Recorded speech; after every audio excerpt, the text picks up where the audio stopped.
Alrighty, we will go ahead and get started. All right, good morning, everybody. I'm Lisa Rieger. I am a advisor here at Southern Miss. I'm also the assistant director of the University Advisement Center. The University Advisement Center is an office on campus that advises all of our incoming students. So all of our students in their very first semester start in our office for advisement and just kind of general guidance as far as their academic and student journey here with us. So I'll go through a little bit of a presentation. It'll be very brief of what I have to offer. I find that oftentimes it is more kind of making sure you guys get connected to advisors is the big piece for today. So we'll walk through what that looks like. And if you still have questions or concerns about it, I'll give you an avenue to connect with me to kind of further get connected for advisement. Alrighty. In our office, we focus on holistic guidance. So what that means is that we really think about our students as people first, and all the factors that you have as a young adult coming into college. We want to help support you as a person to make sure you're growing and developing as you need, and that you're getting access to all the information for all the different areas that you may have questions and concerns about, right? That means that we're focusing more on just here's a list of classes, best of luck. We're going to talk about how are you paying for classes, right? Have you connected with your international advisor to talk about, payment difficulties or questions there? How are you managing your time, right? Have you bought a calendar? Have you thought about how you're going to be successful in these classes? So we really do our best to help support students as they are all together as an individual, not just a list of classes and kind of moving on. So I do hope that you feel comfortable with your advisor to talk more about how you're adjusting to the university, and if you're needing anything, we are certainly happy to help guide you throughout your first semester and first year with us.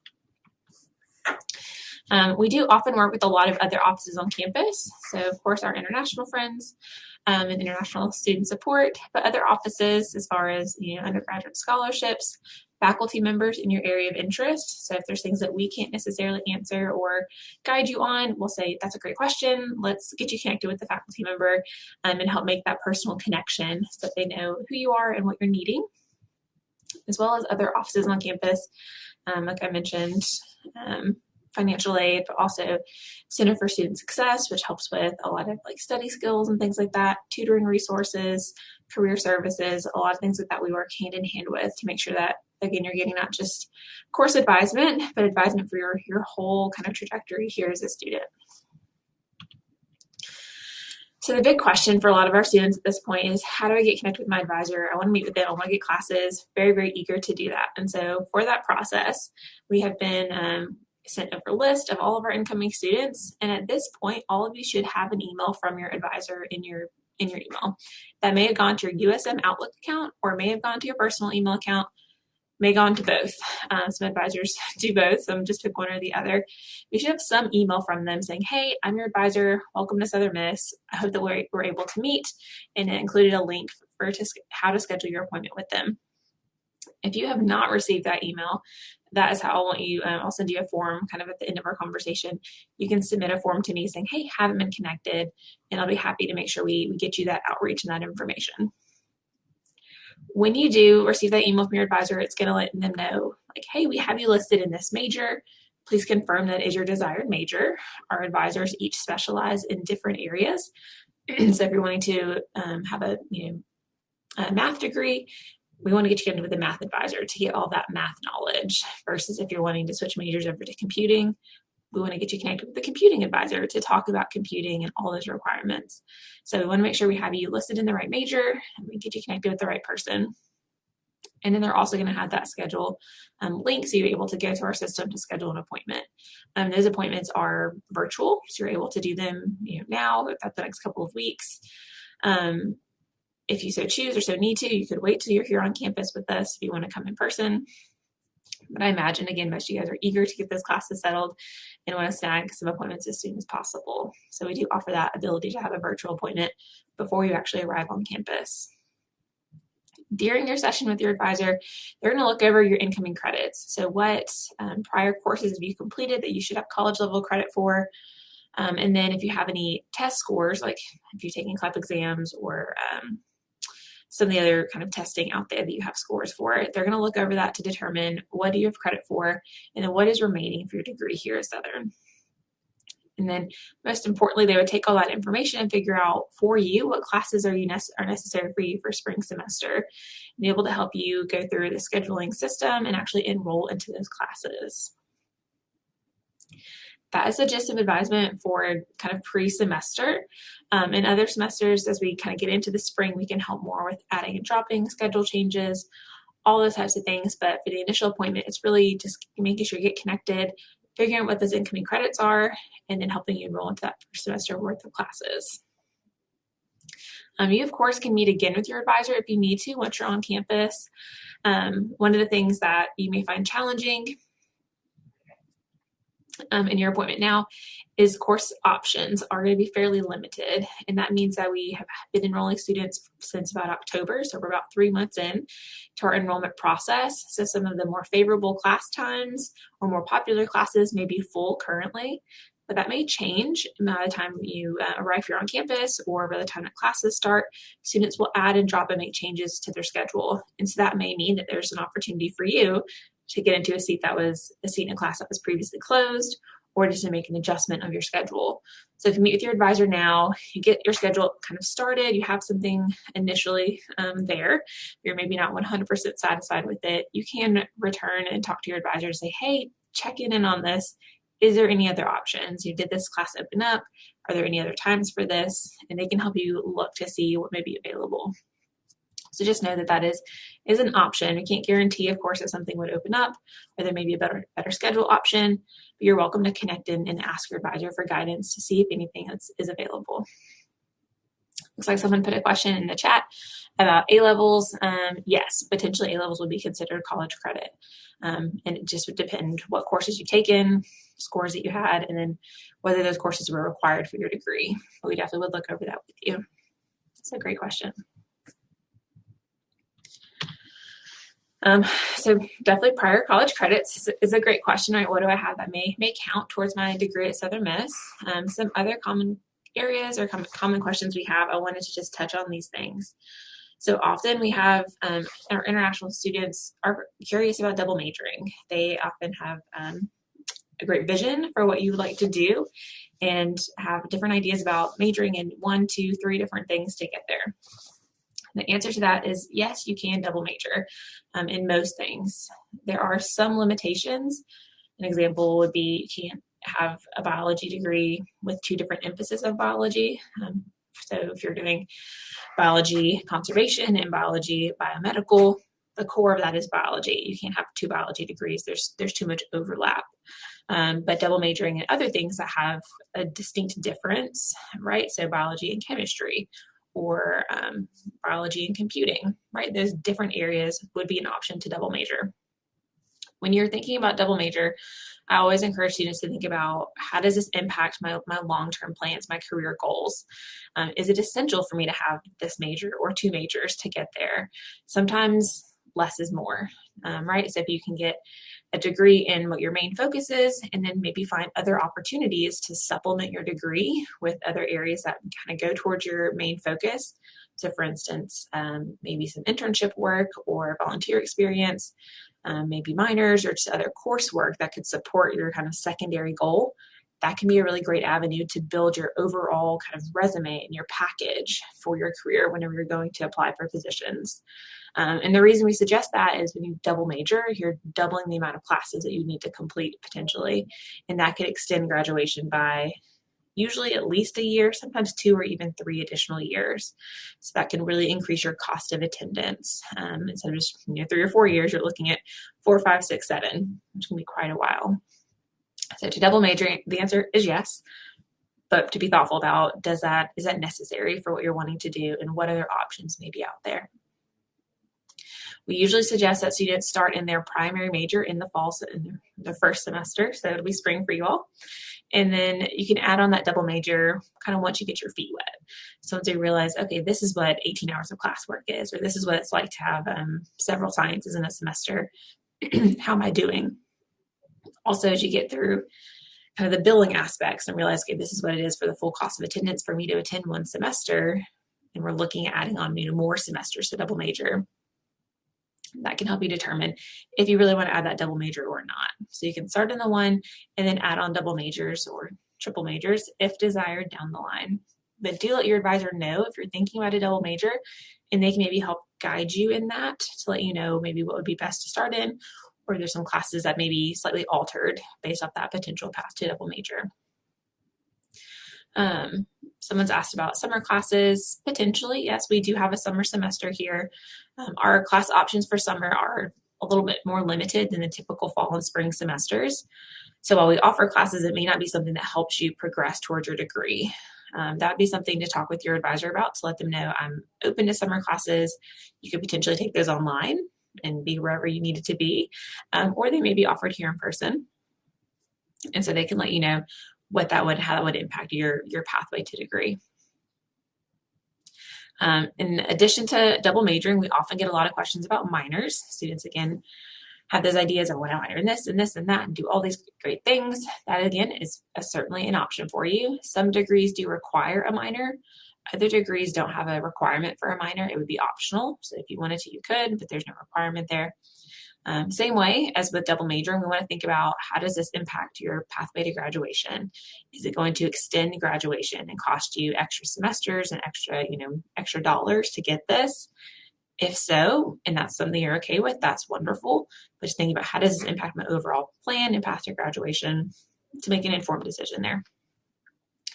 As you are kind of planning out your majors, your minors, and all of that, a lot of students have a desire to take lots and lots of courses. We do have a term limit of 19 hours a semester. So that's 19 course hours that you're able to complete. That's typically going to be 6-ish, 7-ish classes, depending on how everything kind of hashes out for your major and some of the hour requirements for different courses. We do limit that. That is what your full-time tuition covers, is up to 19 hours of what you're able to take. Students often ask, can I take more than that? Possibly, but usually no. Usually we have a kind of a process. If you're wanting to make a request to enroll more than 19 hours, we would like you to kind of have a bit of a justification as to why are we going to do that, and how are we going to do that? What are some of the different options in which we can add on those additional hours? There is kind of a pre-semester class that we sometimes approve for students, but more often than not, we really want students to stick at that 19 or below, and that's to increase your success as a student, right? Sometimes slow and steady is the best route, and other times taking more doesn't necessarily mean that you're going to get anywhere any faster, right? It doesn't necessarily progress you to graduation. So that is something to definitely connect with your advisor to let them know that if you're interested in that, and they can help you plot and plan where you could potentially have any overloads if it makes sense for your degree. I'm going to pause and look at the chat to answer some questions. So someone's asking about SAT as far as English 101. So we do accept credit for or use SAT scores and ACT scores to help place students into English composition classes. So English 101 is our main composition one. The number is off the top of my head. I believe it's 500 on the SAT that you'd have to go directly into English 101. If you had a 499 or below, then you would need to go into our expanded English composition. However, if you felt that wasn't an option for you, or you felt like you had stronger writing skills maybe than that SAT score indicated, then we do have an English placement process. It's not really called an exam anymore, but just a placement process where early in January, you'd be giving a writing prompt, a couple of days to produce a writing sample and submit that. They review that and then decide based off your writing sample, okay, yes, we need the expanded composition, or no, we're able to progress into English 1 directly. So that is a great question. And again, your advisor would be able to look at your scores and determine what would be necessary for you, and if a placement assessment is something that is necessary for you, or if you're interested in that. Oh, yes, perfect. Thank you for doing that. So deadline to register is tomorrow. So if you're thinking that you have below 500 on the SAT, and you would be interested in not taking the expanded composition, then definitely register for that. Thank you for sharing that. If that was Leah or Mickey or anyone from our ISSS folks. And the link to register for that also. So yeah, a 630 would be able to be placed into English 101. Like I said, a 500 or higher is my understanding for English 101 and Comp 1 placement. All right, I think that was everything in the chat so far. One of my last common questions that I get is about test credits. So often students bring in different test credits, right? Someone mentioned A-levels. CLEP credits are another common one that we see. And so we definitely want to make sure we're getting all those results and exam results that you have to determine what prior credits you have. But I also like to suggest this as an option for students who are thinking about double majoring and minoring and things like that. Often our international students are very focused on their degree area classes, right? So let's say you're majoring in computing, really excited to take your math and computing courses, but when your advisor says, oh, you actually also have to take a history or a psychology, not so excited about that. That is a requirement to graduate. There are certain general education classes, sometimes we call them core courses. Those are things that are more of a liberal arts degree focus that all students have to take. And so if that is something that doesn't excite you and you're looking for opportunities to kind of expedite that, an option would be to take a CLEP exam. So CLEP stands for College Level Examination Program or Placement. That is an option to take a test and just essentially to assess your knowledge in a different area. The tests are usually about $90 a piece, so it's a fairly inexpensive way to knock out a class. You'd be able to independently register for this class, complete it, and potentially get credit for it. We do want to be really conscious that you have a 30-hour maximum of how many hours can apply towards your degree that are test credit. So between CLEP and A-level and different things, we only have 30 hours total that would be able to be taken as test credit. Everything else does have to be a college level course that's completed. So again, if that interests you, something to ask your advisor about and see how could we plan that into your plan of study to make sure you're meeting all those requirements, but also able to get all the things you would like to do as well for your pathway to graduation. Alrighty. That was what I had for us today. For the most part, like I said, it really is just getting connected with your advisor, and a lot of your questions are going to be fairly individual, right? Well, oh, with my test score, what does this mean? Or I have this credit, is that accepted for my major? And I want to make sure you get the most accurate and up-to-date information, and so that would come from your academic advisor for your intended major. So I'm going to post a link in the chat that is going to lead you to our Ask an Advisor form. This is essentially going to ask you for your name and ID number and then your question or concern. And this form does go to me, and I'll be able to review this and connect you with an advisor. You only need to fill out this form if you have not already been emailed by your advisor.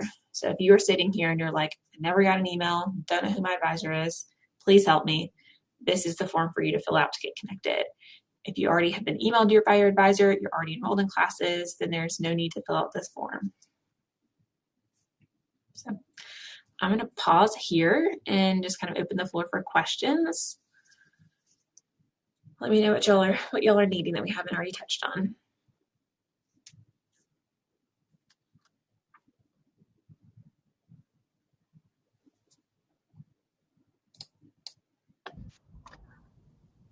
Lisa, if it's okay, I'm just going to give a reminder. I'm not sure if this was clear, but we ask you to get your visa first before meeting with an advisor. So we won't be able to register for classes until you get that visa. And I know a few of you, just through no fault of your own, the U.S. embassies are booked up through December. So it may mean that you have to register once you arrive here to campus, which is totally fine.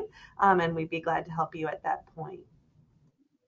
Yes, definitely. Thank you for that clarification. I'm happy to still get you connected via email to start answering your questions to your advisor. So you can talk about CLEP credits, you can look at potential options. They just don't necessarily be able to click the buttons for you to save your seat in those classes. It will still just be kind of a tentative plan. But once that visa is done, you let that advisor know. We'll confirm with Leah and Petra and all of our friends over there, and we'll get enrolled as fast as we can once that is completed. Yes. All right. So it says SOAR doesn't have an advisor listed. I've already booked my class. Do I have to fill this form? No. So we don't assign advisors in SOAR until we meet with students and get them fully enrolled. And so I will maybe send out a reminder to our advisors, hey, if you've already met, be sure you add yourself as advisor. So if you've already met, that's wonderful.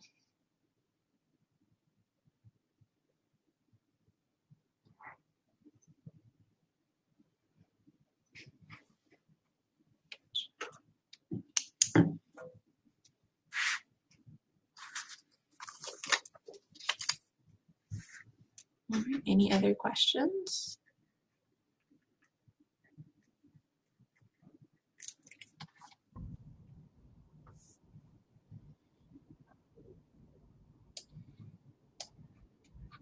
Thank you, Miss Lisa, for being here with us this morning.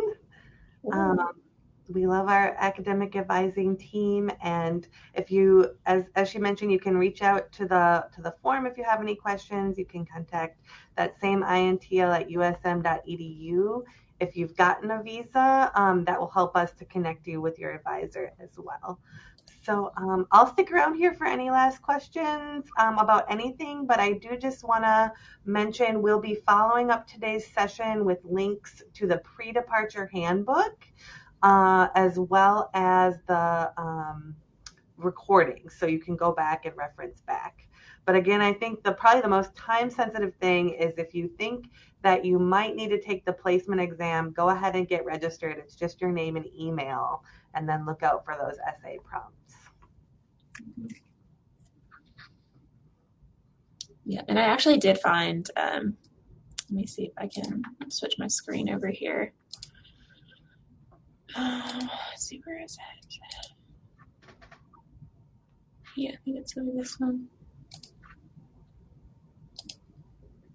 I did find where I had previously included this in a different presentation.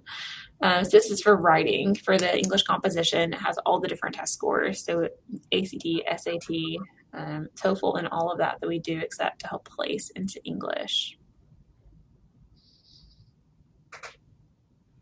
Perfect. Thank you. Mm-hmm. And then there is one for math as well. We do use similar scores to place for math. That is going to be much more individualized as to what you're majoring in. Some majors require multiple maths, some don't require anything more than one initial math. And so that one doesn't have a placement that is as precarious. There's no date necessarily for that. That one we really just use if you have prior credit in math or do you have a test score, we plug you accordingly. There is no challenge process for that. Well, I say that. There may be. It just depends. But that is information for math. Is it possible to not transfer some credits? I don't think so. Typically, and correct me if I'm wrong, Leah, but as a part of the admission process, we run a clearinghouse report, which shows everywhere you've attended previously, and we do require all of those to come in, those transcripts to be received by us and reviewed. Some of your credits may not necessarily apply towards your degree, but they may apply towards your hours you need for your degree. So that would be, I think, more of an individual question to talk with your advisor about your scenario and what may be at play there. Yeah, so if the form is making you put in a US phone number, you can just put like 99999 and just fill that out. We will know not to call you. We will email you to get connected. And then show the English section again. Yes, we'll bring that back for you.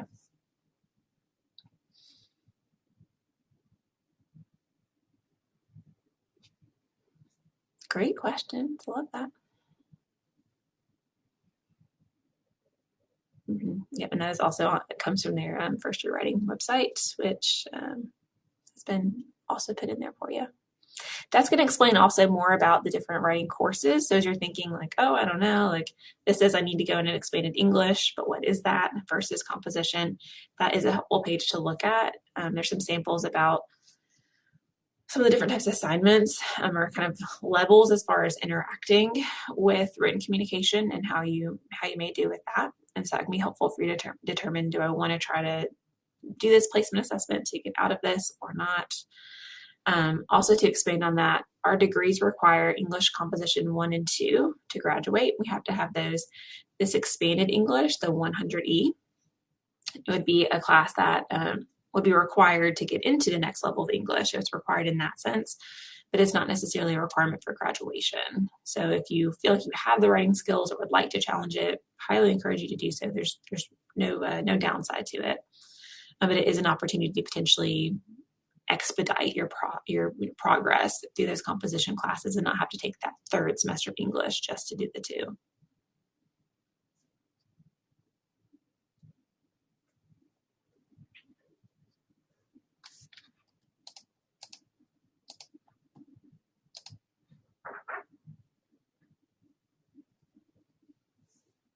Alrighty. If y'all need anything else, I'll hang around with Leah for just a moment, but y'all have a great rest of your day. All right. This is the last session. So, yeah, please feel free to browse around. There's some resources we posted back at the home screen for the Unibuddy. So you can click around those if you'd like. Otherwise, we will be in touch shortly with the pre-departure handbook and just a follow up with the links from this session.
All right. Well, like questions are dying down. So we do have that contact the advisor link from above that Ms. Lisa already posted. So if you have any additional advising questions, please feel free to reach out to them directly. I'm going to stop the stream here, but I will go back and monitor the chat for a few minutes in the main page. And again, I'd encourage you to join the Destination USM Golden Eagles Facebook group that admissions provides, as well as the iFriends group to start making connections across the international student community. So it's wonderful to meet you all. I can't wait to see you, hopefully January 9th in New Orleans Airport, or if not then at Orientation Day on January 11th. So we'll see you soon. Bye-bye.